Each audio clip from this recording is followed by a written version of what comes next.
বাংলার কুরুক্ষেত্রে আগামীকাল শেষ যুদ্ধ। দ্বিতীয় দফার ভোটে 7 জেলার 142 আসনে ভোট গ্রহণ। মূলত তৃণমূল কংগ্রেসের সঙ্গে বিজেপির লড়াই। এসআইআর এর নাম বাদের পর কোন ফুলে মতুয়াদের সমর্থন? চোরা স্রোতে ভর করে কি জমি পাবে হাত কাস্তে? দ্বিতীয় দফার ভোট যুদ্ধে কতটা ফ্যাক্টর হবে আইএসএফ? আগামীকাল সকাল 7টা থেকে দক্ষিণবঙ্গের 7 জেলায় আমাদের নজর।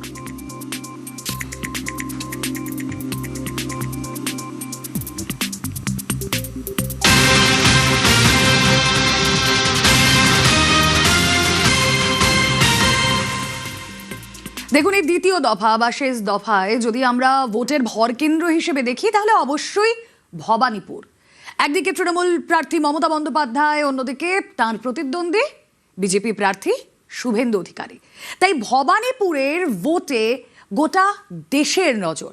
আসুন কথা বলি, রাত পোহালেই যেখানে ভোট সেখানে সম্পর্কে আমাদের প্রতিনিধি আবির ঘোষাল রয়েছেন সঙ্গে। আবির, মিনি ভারত, কারণ বিভিন্ন ভাষাভাষী মানুষের সেখানে বাস।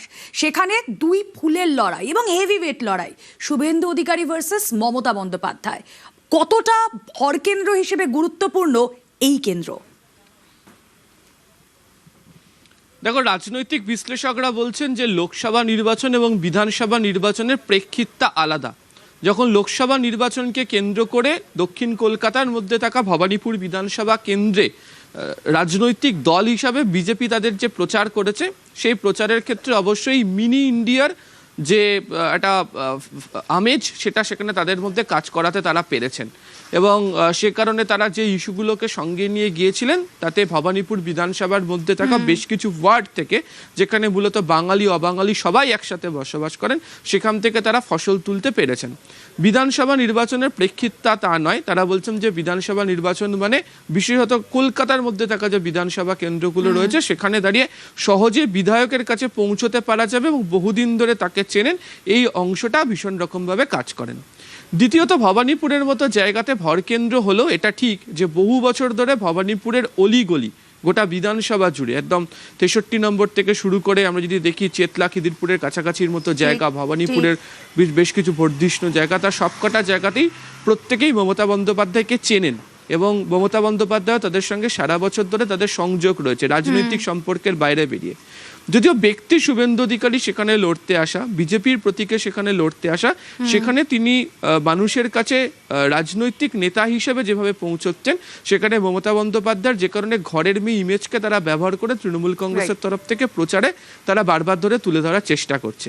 আর তৃতীয়ত, অবশ্যই এই দুইয়ের রাজনৈতিক লড়াইয়ের ক্ষেত্রে দেখতে পাওয়া গিয়েছে যে কে কোন রাজনৈতিক কৌশলকে ব্যবহার করে গত কয়েকদিনে প্রচার করতে পেরেছেন। আমরা প্রথম থেকেই দেখেছি যে শুভেন্দু অধিকারী একাধিকবার যখন ভবানীপুরে সময় কাটিয়েছেন, তখন একদম শেষ লগ্নে গোটা রাজ্য থেকে প্রচার সেরে এসে মমতা বন্দ্যোপাধ্যায় তার নিজের কাছে গেছেন, মিছিল করেছেন, কয়েকটি সভা করেছেন এবং প্রত্যেকটা জায়গাতেই তিনি এখানকার মানুষের সঙ্গে কতটা পরিচিত সেই আবেগকে তিনি উস্কে দেওয়ার চেষ্টা করেছেন। ফলে এই লড়াইটা রাজনীতির লড়াইয়ের জায়গায় দাঁড়িয়ে রয়েছে এখানে। আর শেষ করব যেটা দিয়ে, সেটা হচ্ছে দুই রাজনৈতিক দলের কাছে কালকে সব থেকে বেশি চ্যালেঞ্জ থাকবে এই ভবানীপুরের মধ্যে থাকা 3টে ওয়ার্ড বিশেষত রয়েছে। তুমি মিনি ইন্ডিয়ার কথা যেহেতু বললে, সে কারণেই বলবো।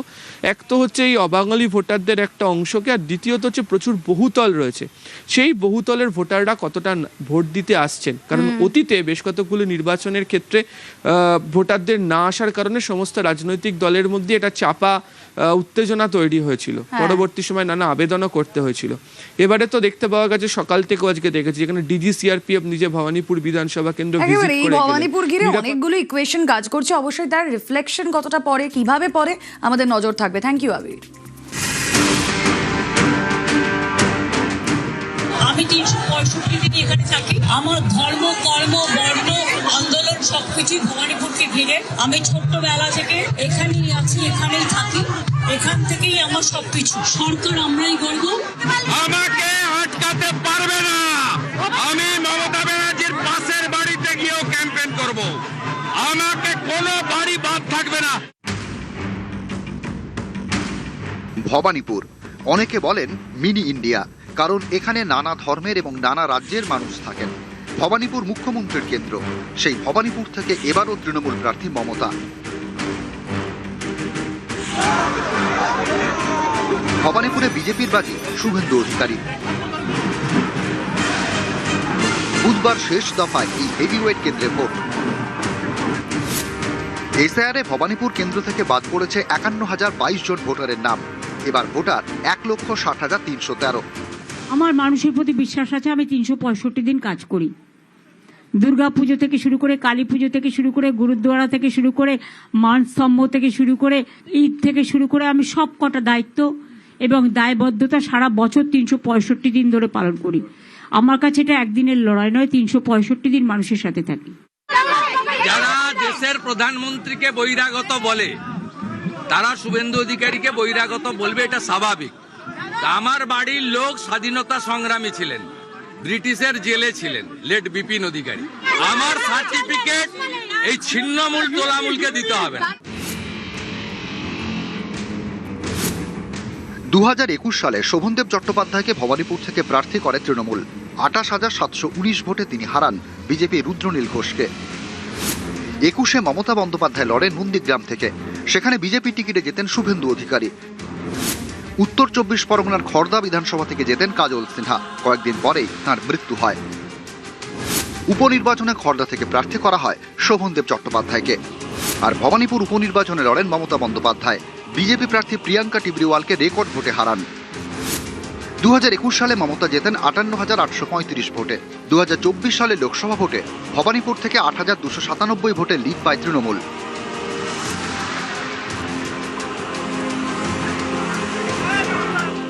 আমি 365 দিন এখানে থাকি। আমি ছোট্টবেলা থেকে এখানেই আছি, এখানেই থাকি।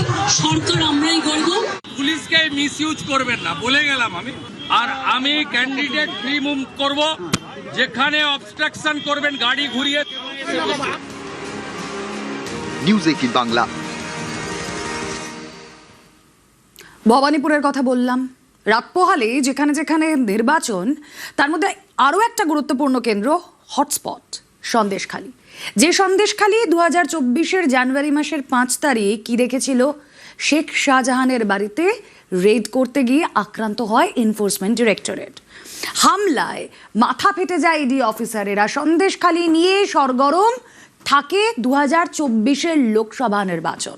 এবার রাজ্যের নজর সন্দেশখালীর দিকে, কারণ শেখ শাহজাহান পরবর্তী সময়েও নানা অভাব অভিযোগ উঠে এসেছে। সন্দেশখালী ঠিক কি ভাবছে এই রাতে, আসুন কথা বলি। সোমরাজ বন্দ্যোপাধ্যায় রয়েছেন সঙ্গে। সোমরাজ, দেখো, তুমি যেটা বলছিলে 2024 সালের 5ই জানুয়ারির পর থেকে পশ্চিমবঙ্গের রাজনীতিতে সন্দেশখালী একটা হটস্পট। তার কারণ সন্দেশখালী রাজনীতি বিভিন্ন ঘটনা দেখেছে।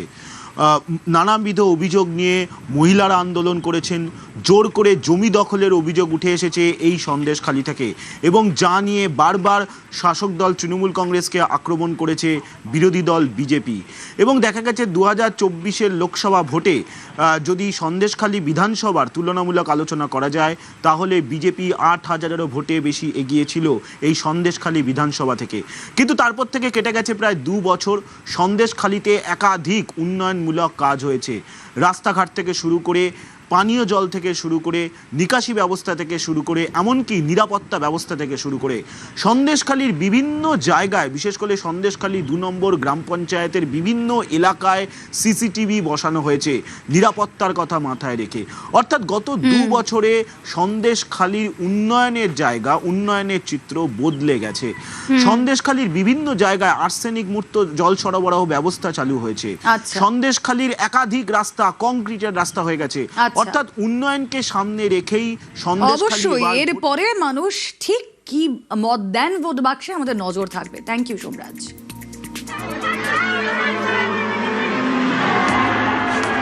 24-এর লোকসভা ভোটের মুখে সন্দেশখালী নিয়ে শোরগোল পড়ে যায়। 24-এর 5ই জানুয়ারি সন্দেশখালীতে গিয়ে আক্রান্ত হন কেন্দ্রীয় তদন্তকারী সংস্থা ইডির অফিসাররা।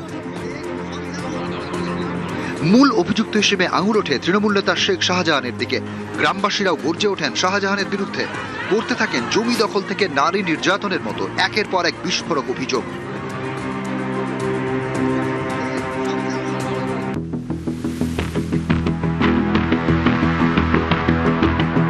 নদী জঙ্গলে ঘেরা সন্দেশখালী নিয়ে রাজ্য রাজনীতিতে শোরগোল পড়ে যায়।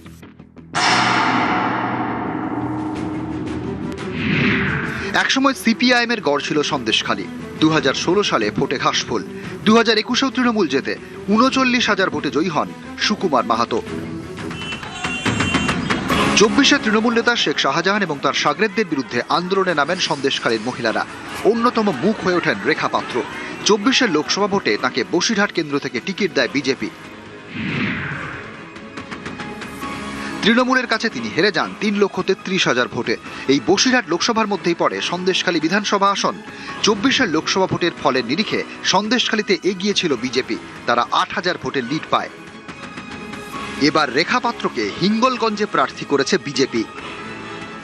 এমন বুলডোজার চালাবো, রক্তাক্ত হয়ে যাবে, কিন্তু বাইরে এক ফোঁটা রক্ত থাকবে না, একটাও ছাড় পাবেন না।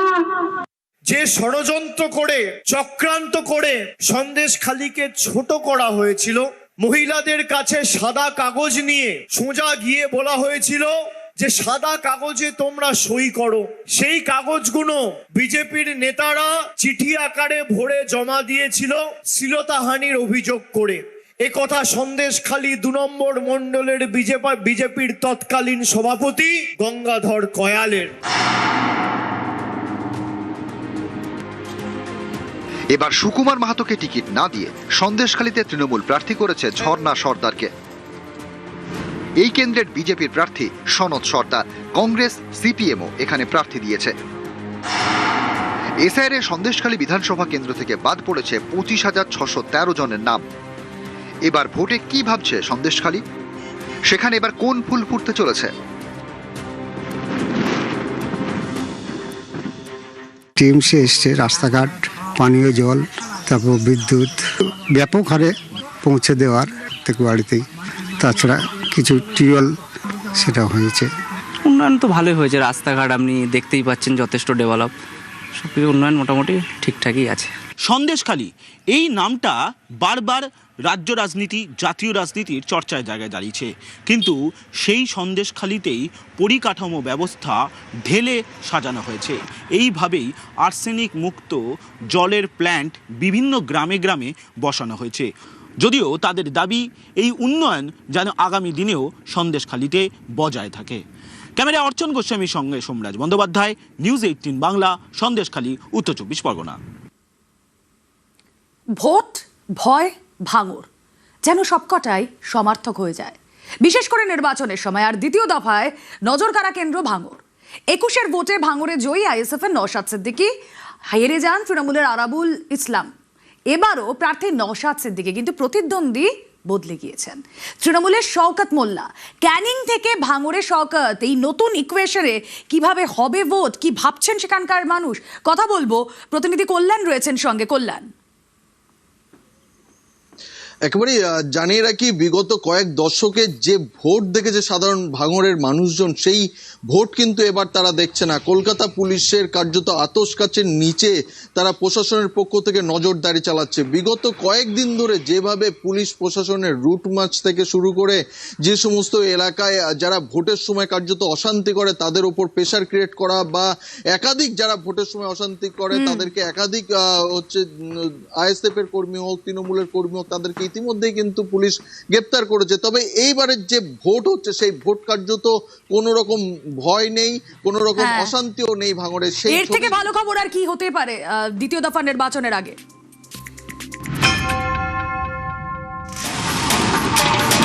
বিশাল বোমা পড়ছে, বিশাল বোমা পড়ছে। 23-এর পঞ্চায়েত ভোট, মনোনয়ন জমার দিন গরম হয়ে ওঠে দক্ষিণ 24 পরগনার ভাঙড়।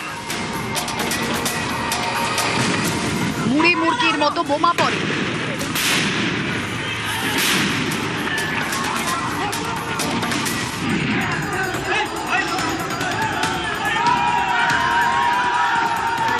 ছাব্বিশের বিধানসভা ভোটের আগেও ভাঙড়ে তুলকালা। একাধিকবার তৃণমূল আইএসএফ সংঘর্ষ।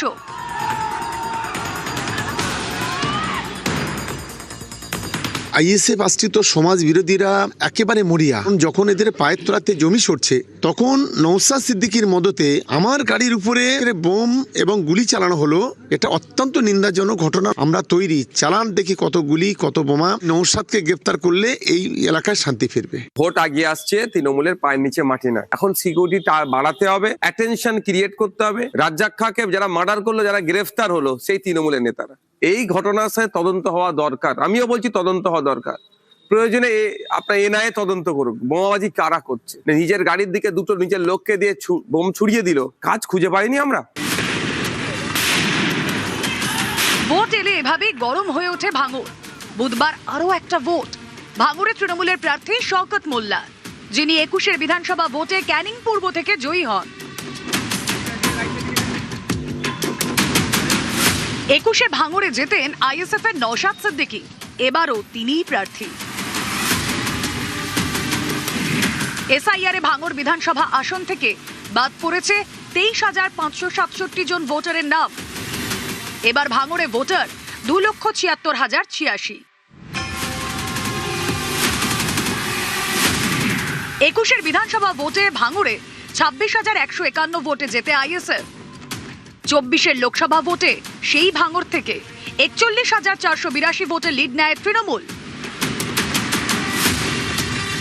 এবার 26-এ কি হবে? বুধবার রায় দেবে ভাঙড়। নিউজ 18 বাংলা। কলকাতা 24 পরগনার বাইরে যদি আমরা দেখি তাহলে এই ভোটে দ্বিতীয় দফায় খুবই গুরুত্বপূর্ণ হচ্ছে আরামবাগ গোঘাট। কারণ একেবারে আমরা দেখলাম তৃণমূল সাংসদ মিতালি বাগ তিনি আক্রান্ত হলেন একদিন আগেই। ভোটের আগের রাতে তাই সতর্ক কমিশন, সাঁজোয়া গাড়ির টহল, এসপি নেতৃত্বে রুটমার্চ পুলিশের সঙ্গে নজরদারি বাহিনী। কথা বলবো, বিশ্বজিৎ রয়েছেন সঙ্গে। বিশ্বজিৎ, গতকালের পর আজ সকাল থেকে আমরা দেখেছিলাম আরামবাগ গোঘাটের বিস্তীর্ণ এলাকা ভীষণ থমথমে ছিল। রাতে সেই থমথমে পরিবেশ কি বজায় রয়েছে, নাকি ভারী বুটের শব্দে কোথাও গিয়ে পরিস্থিতি এখন অনেক শান্ত?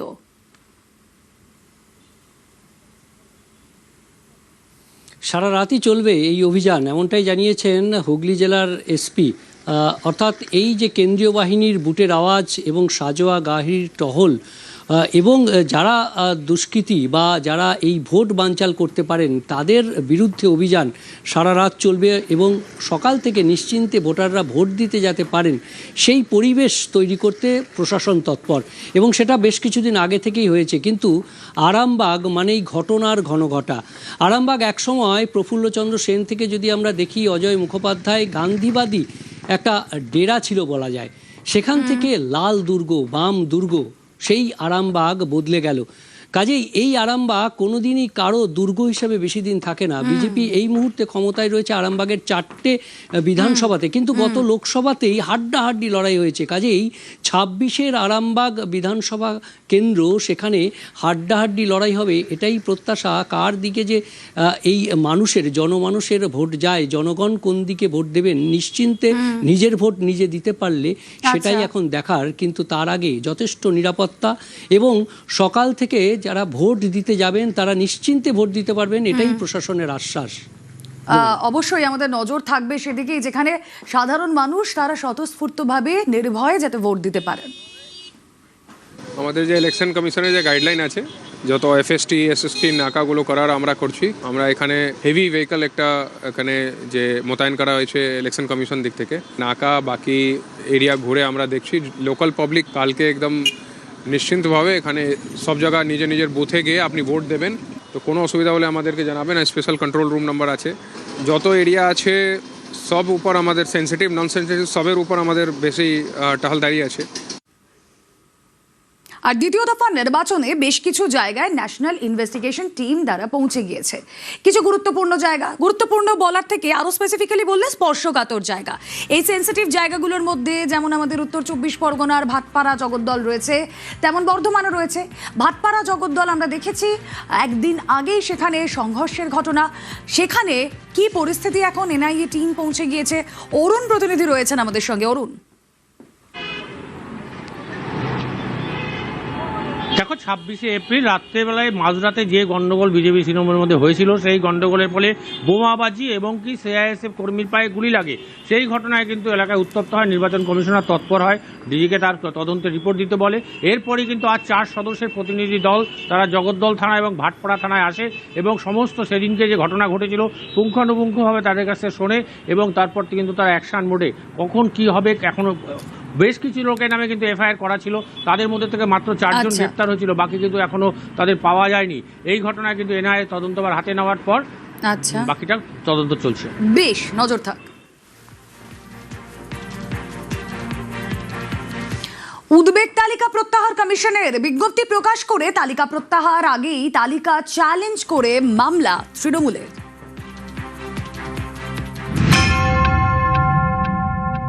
হাইকোর্ট পরিষ্কারভাবে বলে দিয়েছে এইভাবে প্রিভেন্টিভ অ্যারেস্ট করা যায় না। তারপরও এরা এতটা নগ্ন হয়ে গিয়েছে এদের চেহারাটা, বিজেপির কৃতদাসত্ব করতে করতে এরা আবার সেকেন্ড ফেজে সেই কাজ করতে চলেছে। আমরা যারা প্যাশন থেকে রাজনীতি করি আমরা গুন্ডা, ইলেকশন কমিশন কি প্রমাণ করতে চায়? ঘুরপথে সবাইকে গুন্ডা বানাতে চাইছে।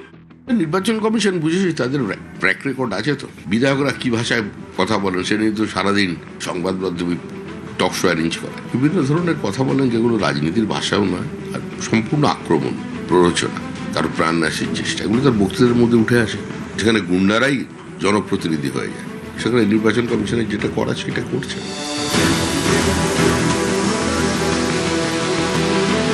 বুধবার ভোট, তার আগে সোমবার উদ্বেগ তালিকা প্রকাশ করে নির্বাচন কমিশন। এই তালিকায় রয়েছে প্রায় 4000 জনের নাম।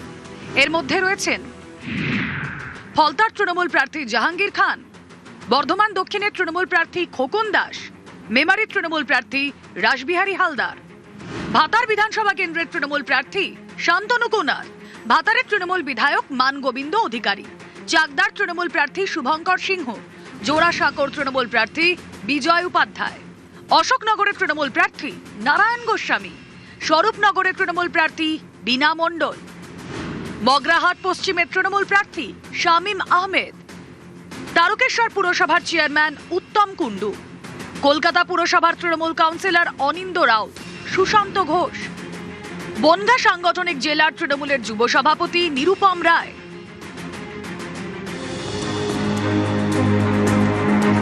23 এপ্রিল গত বৃহস্পতিবার ছিল প্রথম দফার ভোট। ঠিক তার দুদিন আগে 20 এপ্রিল ট্রাবল মেকারের তালিকা প্রকাশ করে নির্বাচন কমিশন, যার বিরোধিতায় কলকাতা হাইকোর্টে জনস্বার্থ মামলা হয়। সেই মামলার শুনানি হয় গত 22 এপ্রিল প্রধান বিচারপতি সুজয় পাল এবং বিচারপতি পার্থ সারথী সেনের বেঞ্চে।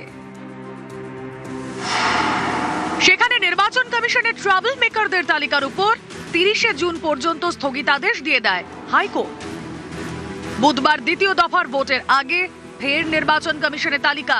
এবার ট্রাবল মেকারদের তালিকা নয়, ঘুরপথে ওয়ারি লিস্ট।